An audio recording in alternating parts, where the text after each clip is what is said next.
ಅವರು ಫೇಕ್ ಪ್ರಾಡಕ್ಟ್ಸ್ಗಳನ್ನು ರಾಜಾರೋಷವಾಗಿ ತಯಾರಿಸಿ ಮಾರಾಟ ಮಾಡ್ತಿದ್ರು. ಅಂತಹ ನಕಲಿ ಉತ್ಪನ್ನ ತಯಾರಿಕಾ ಅಡ್ಡೆಗಳ ಮೇಲೆ ಪೊಲೀಸರು ದಾಳಿ ನಡೆಸಿದ್ದಾರೆ. ಅಕ್ರಮವಾಗಿ ಪ್ರತಿಷ್ಠಿತ ಬ್ರ್ಯಾಂಡ್ ಕಂಪನಿಗಳ ಹೆಸರಲ್ಲಿ ನಕಲಿ ಬಟ್ಟೆ, ಶೂ ಸೇರಿದಂತೆ ಹಲವು ವಸ್ತುಗಳನ್ನು ರೆಡಿ ಮಾಡ್ತಿದ್ದವರಿಗೆ ಶಾಕ್ ಕೊಟ್ಟಿದ್ದಾರೆ. ಅಷ್ಟಕ್ಕೂ ಅದ್ಯಾವ ಬ್ರ್ಯಾಂಡ್ ಹೆಸರಲ್ಲಿ ಫೇಕ್ ಮಾಡ್ತಿದ್ರು ಗೊತ್ತಾ? Take a look.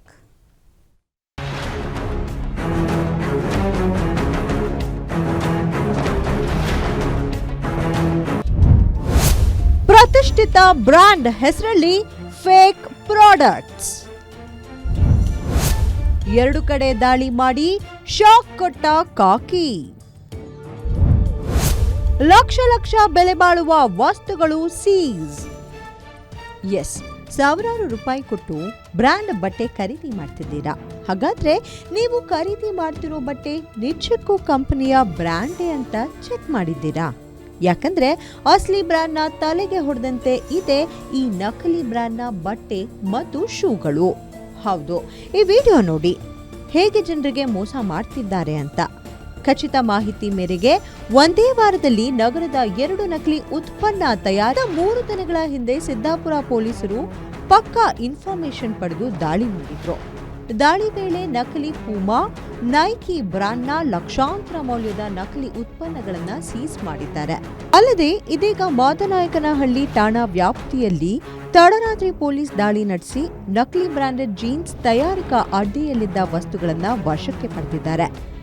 ಇನ್ನು ಈ ದಾಳಿ ವೇಳೆ 30 ಲಕ್ಷಕ್ಕೂ ಅಧಿಕ ಮೌಲ್ಯದ ನಕಲಿ ಬ್ರಾಂಡೆಡ್ ಜೀನ್ಸ್ ಸೀಸ್ ಮಾಡಿದ್ದಾರೆ. ಲೀವೀಸ್, ಪೋಲೋ ಬ್ರಾಂಡ್ ಜೀನ್ಸ್ ನಕಲು ತಯಾರಿಸಿ ಮಾರಾಟ ಮಾಡ್ತಿದ್ರು. ಮಾದನಾಯಕನಹಳ್ಳಿ ಠಾಣಾ ವ್ಯಾಪ್ತಿಯ ಬೈಲಕೋನೇನಹಳ್ಳಿಯಲ್ಲಿ ನಕಲು ತಯಾರಿಸುತ್ತಿರುವ ಬಗ್ಗೆ ಮಾಹಿತಿ ಇತ್ತು.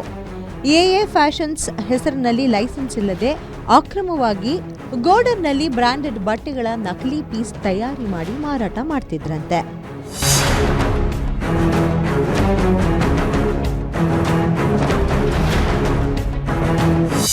ಸದ್ಯ ಮಾದನಾಯಕನಹಳ್ಳಿ ಪೊಲೀಸ್ ಠಾಣೆಯಲ್ಲಿ ಕಾಪಿರೈಟ್ಸ್ ಆಕ್ಟ್ ಅಡಿ ಪ್ರಕರಣ ದಾಖಲಾಗಿದ್ದು ಫ್ಯಾಕ್ಟರಿಯಲ್ಲಿದ್ದ ಸಿಬ್ಬಂದಿಗಳನ್ನು ವಶಕ್ಕೆ ಪಡೆಯಲಾಗಿದೆ. ಅದೇನೇ ಹೇಳಿ, ಪ್ಯೂರ್ ಬ್ರಾಂಡೆಡ್ ಅಂತ ನಕಲಿ ಬಟ್ಟೆ, ಶೂ ತಯಾರಿಸಿ ಯಾಮಾರಿಸುತ್ತಿದ್ದವರಿಗೆ ಪೊಲೀಸರು ಶಾಕ್ ಕೊಟ್ಟಿದ್ದಾರೆ. ಅಲ್ಲದೆ ಇಂತಹ ಅನೇಕ ನಕಲಿ ಫ್ಯಾಕ್ಟರಿಗಳು ನಗರದಲ್ಲಿ ಹೆಚ್ಚಾಗ್ತಿದ್ದು ಇಂಥವರ ವಿರುದ್ಧ ಪೊಲೀಸರು ಕ್ರಮ ಕೈಗೊಳ್ಳಬೇಕಿದೆ. Ajay Gowda, crime bureau, guarantee news.